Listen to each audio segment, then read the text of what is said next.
Sir ತಾವು ಮಾಡ್ಕೊಳ್ತಾ ಬಂದಿರೋ ಚಿತ್ರಗಳಲ್ಲಿ ಆಲ್ಮೋಸ್ಟ್ ಎಲ್ಲ ಒಳ್ಳೆ ಸೂಪರ್ ಹೀರೋಗಳ ಜೊತೆನೇ ಮಾಡಿದ್ದೀರಾ. ಸೊ ಅವರಿಂದ ಕಲಿತಂಥ ಪಾಠಗಳು ಅಥವಾ ಅವರು ನನಗೆ ಈ ವಿಷಯದಲ್ಲಿ ಬಹಳ ಇಷ್ಟ ಆದರು ಅನ್ನೋದಾದರೆ ಯಾರು? ನಮ್ಮ ಯಶ್ ಸರಿಂದನೇ ತಗೊಳ್ಳೋಣ. ಯಶ್ ಅವರು ನನ್ನ great inspiration as A human being ಆಗಿ, ಆ್ಯಸ್ ಎ ಹೀರೋ ಅಂತ ಬಂದರೆ ನನಗೆ ಯಾವತ್ತೂ ಯಶ್ ಅವರು ನಾನು ನೋಡಿ ಕಲ್ತಿರೋದು ಓನ್ಲಿ ಬಿಕಾಸ್ ಆಫ್ ಅವರಿಂದ.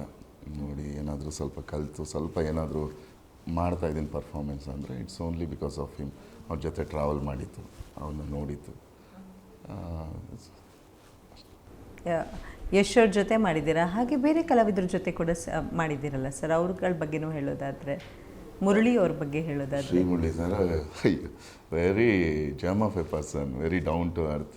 ಒಳ್ಳೆ ನಗಿಸ್ತಾನೆ ಇರ್ತಾರೆ ಅವರು. ಒಳ್ಳೆ ಎನರ್ಜಿ ಬಂದಿದ ತಕ್ಷಣ ಅದೇ ಎನರ್ಜಿಯಲ್ಲಿ ಬಂದು ರಾಮ್ ಸಾರ್ ಅನ್ಕೊಂಡು ಬಂದು ಸಾರ್ ಅಂತ ಅವ್ರ ಜೊತೆ 2 ಪ್ರಾಜೆಕ್ಟ್ ಮಾಡಿದ್ದೀನಿ. ಒಂದು ಅದು ಮದಗಜ ಮತ್ತು Bagheera. So wonderful experience working with him. So looking for ಯಾರ ಜೊತೆ ಇನ್ಮೇಲೆ ವರ್ಕ್ ಮಾಡಬೇಕು ಅನ್ನೋ ಆಸೆ ಇದೆ? ಎಲ್ಲರ ಜೊತೆನೂ ಮಾಡಬೇಕಂತಿದೆ. ಎಲ್ಲರ ಜೊತೆನೂ ಆ್ಯಕ್ಟ್ ಮಾಡಬೇಕು, ಎಲ್ಲ ಸಿನಿಮಾಗಳು ಮಾಡಬೇಕು, ಒಳ್ಳೆ ಕಥೆಗಳು ಬರಬೇಕು, ಒಳ್ಳೆ ಪಾತ್ರಗಳು ಬರಬೇಕು, ಅಷ್ಟೇ ನಮ್ಮ ಉದ್ದೇಶ. ಸರ್, ನೀವು ಬೀಯಿಂಗ್ ಅ ವಿಲನ್, ನಿಮಗೆ ಯಾವುದಾದ್ರೂ ಸೀಕ್ರೆಟ್ ಹಾಬೀಸ್ ಅಂತ ಇದ್ದೇ ಇರುತ್ತೆ, ಅದು ಯಾರಿಗೂ ಗೊತ್ತಿಲ್ಲದ ಯಾವುದಾದ್ರೂ ಹವ್ಯಾಸಗಳು ತಮ್ಮಲ್ಲಿದ್ದೆ, ಇದು ಯಾರಿಗೂ ಗೊತ್ತಿಲ್ಲ ಮೇಡಮ್, ಆದರೆ ನಾನು ವಿಲನ್ ಆಗಿದ್ರು ನನಗೆ ಇವೆಲ್ಲ ಅಭ್ಯಾಸ ಇದೆ ಅನ್ನೋದಾದರೆ ಯಾವುದು? ಅಭ್ಯಾಸ ಮೊದಲಿತ್ತು, ಒಂದು ಯಾವುದೋ ಲಿರಿಕ್ಸ್ ಅವು ಇವು ಬರೀತಾ ಇದ್ದೆ. Very nice sir, super. ಹಾಗೇನಾ ನಿಮ್ಮ ಮೇಡಮ್ ನಿಮಗೆ ಬಿದ್ದಿದ್ದು? ಹೌದಾ? Secret revealed. ಅವರು ಅದೊಂಥರ ಸ್ಟೋರಿ ಬಿಡಿ. ಹೇಳಿ ಸರ್, ಪರವಾಗಿಲ್ಲ, ನಮಗೋಸ್ಕರ 1-2 ಲೈನು. ನನ್ನ ವೈಫ್ ಬಂದು she is a far relative ನಮಗೆ. She is from Hyderabad. ಮದುವೆಯಲ್ಲಿ ಇಲ್ಲಿ ಸಿಗ್ತಾ ಇದ್ವಿ. ಶಿ ಈಸ್ ಡಾಕ್ಟರ್ ಡೆಂಟಿಸ್ಟ್ ಅವರು.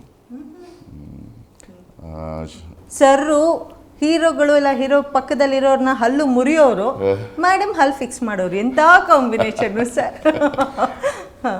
ನನಗೆ ಹಲ್ಲು ಮುರಿಯೋದು ಅವರೇ. ಓಕೆ, ಗೊತ್ತಾಯ್ತು ಎಲ್ಲಿದೆ.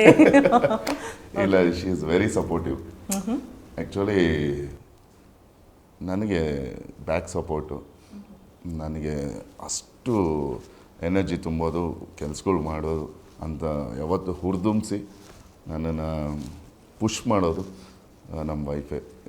ಸೊ ನನ್ನನ್ನು ಎಲ್ಲೂ ರೆಸ್ಟ್ ಮಾಡೋಕ್ಕೆ ಬಿಡಲ್ಲ. ಏನು ಮಾಡ್ತಾ ಇದೆಯಾ ಅಂತ full she is very active. ನನ್ನನ್ನು ಆ್ಯಕ್ಟಿವ್ ಆಗಿಡ್ತಾರೆ ಆ್ಯಂಡ್ ವೆರಿ ಸಪೋರ್ಟಿವ್. ಎಲ್ಲದಕ್ಕೂ ಸಪೋರ್ಟ್ ಮಾಡ್ತಾರೆ. ನನ್ನಂತೂ ಎಲ್ಲೂ ಬಿಟ್ಕೊಡಲ್ಲ. ನನ್ನನ್ನು ಅಷ್ಟು ಕೇರ್ ಟೇಕರು, ಅಷ್ಟು ಚೆನ್ನಾಗಿ ನೋಡ್ಕೋತಾರೆ. So I am truly lucky to have such a wife. Even she is lucky to have you. ನೋಡಿ, ಯಾರು ಅವ್ರ ಹತ್ರ ಮೆಸೇಜ್ ಮಾಡ್ಕೊಳಲ್ಲ ಅಲ್ವಾ ಸರ್? ನೀವು ನೋಡಿದ ತಕ್ಷಣ ಯಾಕೆ ಬೇಕು ಗುರು, ಆರಾಮಾಗಿರೋಣ ಅಂತ ಅಂತಾರೆ. ಹಾಗೆ ಸರ್, ಈ ಕ್ಯಾರೆಕ್ಟರ್ ಬಗ್ಗೆ ಮಾತಾಡ್ತಾ ಇದ್ವಿ. ಸೊ ನೀವು ಲಿರಿಕ್ಸ್ ಬರಿತಿದ್ರಿ ಅಂತ ಹೇಳಿದ್ರೆ, ಒಂದೇ ಒಂದು ಸಣ್ಣ ಕವನ ನಮಗೇನಾದರೂ ನೀವು ಬರೆದಿರೋದು ಜ್ಞಾಪಕ ಇರೋದು, ನಿಮ್ಮ ವೈಫಿಗೆ ಪ್ರೆಸೆಂಟ್ ಮಾಡಿರೋದು, ಅಥವಾ ಈ ಸಿಚುಯೇಷನ್ಗೆ ಹೇಳಬೇಕು ಅನ್ಸೋದು ಯಾವುದಾದ್ರೂ 1-3 ಸಾಲುಗಳನ್ನ ಹೇಳೋದಾದರೆ? ಅದು ಈ ಸಂಜೆ ಅಂತ ಒಂದು ಮೂವಿಲಿ ಒಂದು ಸಾಂಗ್ ಬರೆದಿದೆ. ಓ ನೈಸ್. ಬಿಟ್ಟ್ಯಾಕೋದೆ ಹೋಗೋದೋದೆ ಪ್ರೀತಿ ಕೊಟ್ಟ್ಯಾಕೋದೆ ಅಂತ ಸುಮಾರು ಜನ ಬೈದಿದ್ರೆ, ಇದು ಲವ್ ಫೇಲ್ಯೂರ್ ಸಾಂಗು, ನಿಂಗೆ ಲವ್ವೇ ಫೇಲ್ಯೂರ್ ಆಗಿಲ್ಲ, ಫಸ್ಟ್ ಲವ್ವೇ ಸಕ್ಸಸ್ ನಿಂದು, ಹೆಂಗೆ ಅಂತ. ಅದೇ ಆಗಿಲ್ಲ ಅಂದರೆ ಹೆಂಗೆ ಅಂತ ನಮ್ಮ ಫ್ರೆಂಡ್ ಯಾರೋ ಹೇಮಂತ್ ಅಂತಿದ್ದ, ಅವನದು ಲವ್ ಫೇಲ್ಯೂರ್ ನೆನೆಸ್ಕೊಂಡು ಬರೆದಿದ್ದೆ. ಓ ನೈಸ್. ಸೊ ಇನ್ನು ಮುಂದೇನೂ ಈ ಥರದ ಪ್ರಯತ್ನಗಳು ಜಾಸ್ತಿ ಆಗ್ತವೆ? ಇಲ್ಲ ಮೇಡಮ್, ಈಗ ಅದ್ಭುತ ರೈಟರ್ಸ್ ಇದ್ದಾರೆ ನಮಗೆ ಕನ್ನಡದಲ್ಲಿ ಸಿಕ್ಕಾಬಟ್ಟೆ. ನಾವು ಅದಕ್ಕೆಲ್ಲ ಸೆಟ್ ಆಗಲ್ಲ. ಈಗ ಗಾಡ್ ಗಿಫ್ಟ್ ಅನಿಸುತ್ತೆ ನನಗೆ ಈ ಪ್ಲ್ಯಾಟ್ಫಾರ್ಮ್ ಸಿಕ್ಕಿರೋದು.